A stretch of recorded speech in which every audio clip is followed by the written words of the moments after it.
Federal Treasurer Jim Chalmers wasn't entirely sure about being depicted as the baby from a Nirvana album cover on the front page of the West Australian today. Thanks, Treasurer. I don't know about that front page today, Katina, with What have you me got as the against Nirvana Nirvana? cover was a bit confronting. So, Katina Curtis, the West's federal politics editor. Jim Chalmers isn't a fan of Nirvana? Look, he's more of a hip-hop fan, I think.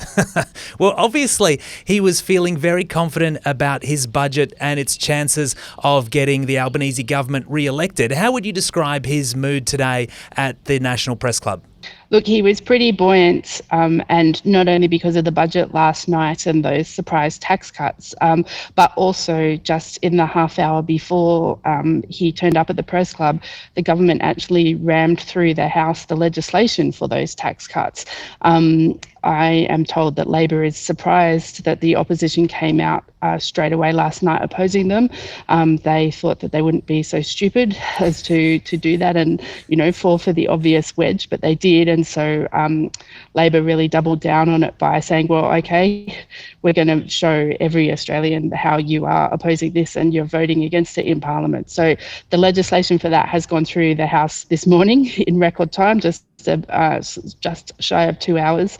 And I think the plan is for them to try and at least put it to a vote in the Senate this afternoon. They don't really care, actually, if it doesn't get up in the Senate this afternoon. It's more about forcing the coalition to vote against it. Yeah, well, in terms of a piece of strategy, let's unpack this a little bit further. So the government has surprised us all with these tax cuts in a budget that we all assumed, we'd got all the spoilers. There wasn't really much more new that we were going to get out of it. And then they have pushed this legislation into Parliament and got the opposition to vote against it. How much mileage does that give the Albanese government as we head towards this federal election campaign? Look, it certainly gives them something pretty strong to campaign on by saying, they've already been road testing the line this morning. Peter Dutton stands for cuts for everything except to your tax bill. I think they're really counting on that resonating quite strongly with voters.